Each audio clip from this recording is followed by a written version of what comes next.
What's shaking, Scorpio? It's Robin here. Welcome to your November 2021 mid-month tarot card reading. I'm going to use the Starman Tarot deck to do this reading for you guys. So I was guided by my team in spirit to stop using the star guide spread for your reading. So I'm just going to go with my angels and ancestors, and we'll channel some messages in from my spirit guides and just see what energy is available for Scorpio in Sun, Moon, Rising, and Venus.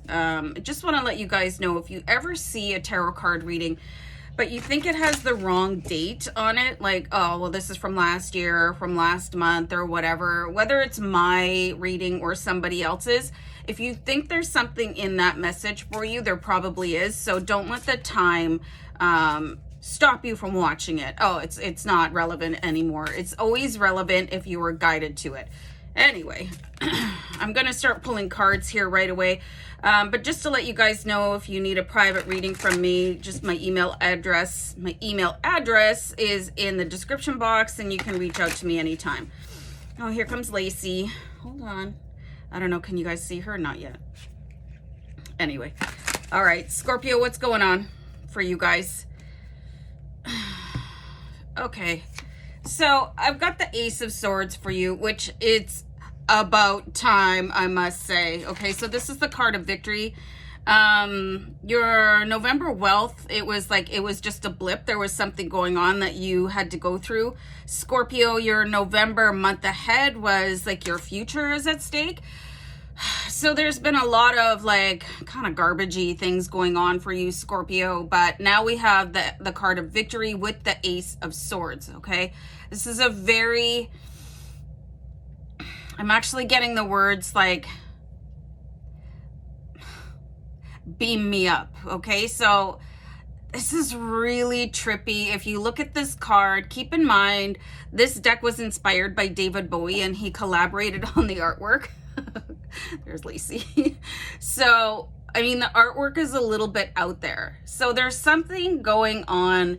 If you look here, there's embryos attached to the Ace of Swords, and then they sort of echo and echo and echo and echo. So that's really deep. Okay, I'm gonna pull a card over top of that. I've actually never even noticed that in the card before, and it's funny how different things pop out in different cards. So there's something like echoing into eternity, and it's like you're being reminded of your constant rebirth. I think Lacey's stealing the show.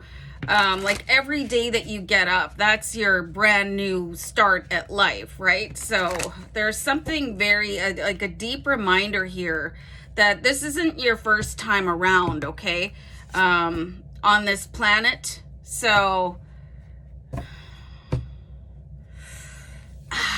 it's crazy what I'm seeing here. I've got the Eight of Cups. I really see where there's some sort of energy from a past life flowing into this one. You might not be aware of it.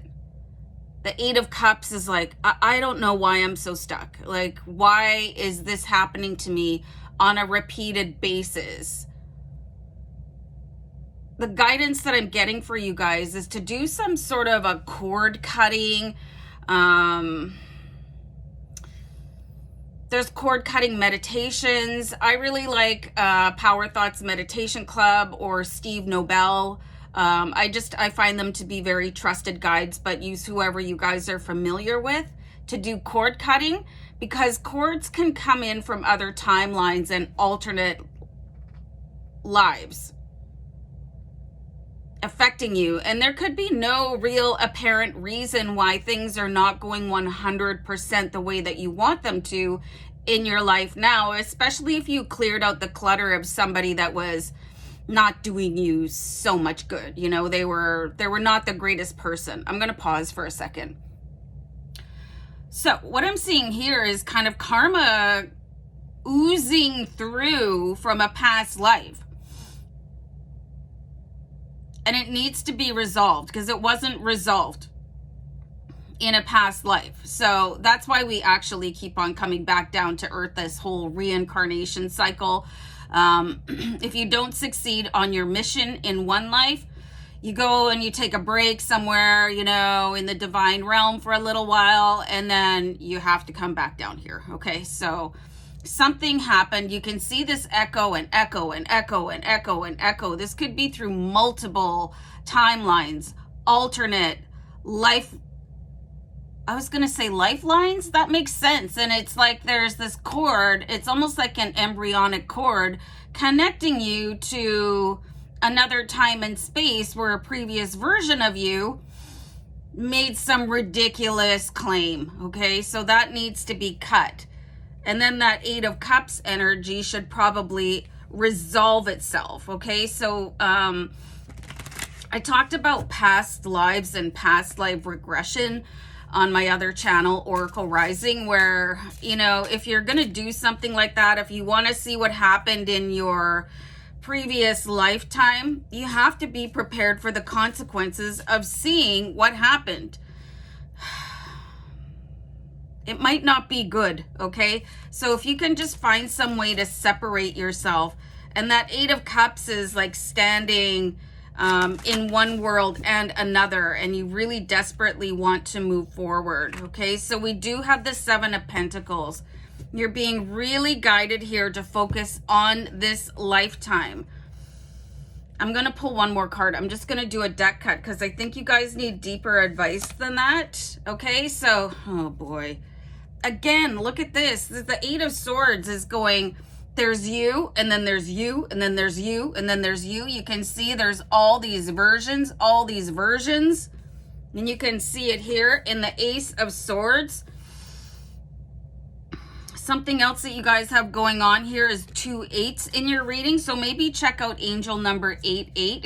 It could have some sort of a resolution on how to cut everything and start planting for your future here and now, instead of working so hard to resolve something that happened in a previous lifetime. Like there could be some version of you that made some, like, a vow of chastity or a vow of poverty, or maybe you could have been an absolute tyrant, you know, and not have been the nicest person going, you know. So this is why I think that past life regressions are a little bit dangerous, because I think a lot of us have a hard enough time liking ourselves in this lifetime, you know, and dealing with everything that's going wrong in your current reality without borrowing trouble. And this is exactly what it is. It's borrowing trouble from another lifetime. Okay, so I'm going to clarify out this Seven of Pentacles for you guys. So here's the Eight of Pentacles, and this is a really ethereal type of, what I'm getting here is that you could do some sort of a forgiveness, I want to say ritual or something like that. Forgive yourself for any past lifetimes that damaged or hurt other people or influenced your current lifetime, so that you're basically paying the price for what happened in a previous life, okay? So the Eight of Pentacles is really getting connected to your guides. Your higher self could have some really strong answers for you, because your higher self is with you, your soul, regardless of what form of incarnation that you're in. I know this is a really deep reading for you guys, but if you have this inexplicable sense of being stuck, or you have some sort of an aversion to, if you've ever been traveling, or if you're like watching a movie or TV or something like that, and you see a particular time period or geographical location, and you have this sort of cringy moment where you're like, oh, I don't feel so good about that. That is a recognition of a past life. So let me pull one more card here for you guys. You guys, really the emphasis is on creating your life in this lifetime. So I'm going to make recommendations to do cord cutting. You could ask your higher self to see what sort of, oh man, for some of you, I got the words vows against humanity. Like I said, you know, we're not this version of ourselves in every lifetime. So You got to really focus on this one, but it's going to take a little bit of digging into yourself to release whatever is going on that is just echoing and echoing and echoing, and all these multiple versions that you're probably not aware of, you know, and your soul keeps growing and growing and growing. So there was a bad seed planted at some point, and you guys need to release that. You know, you can do the smudge stick, you can do, you know, the cord cutting meditation. Maybe just ask your higher self and maybe do a little bit of a research on how you can cut previous like vows of whatever, poverty, abstinence, from a prior lifetime, so you can really accelerate in this one. Very interesting reading for your Scorpio, if I do say so myself. Remember to like, share, and subscribe. I'm gonna peace out. Bye.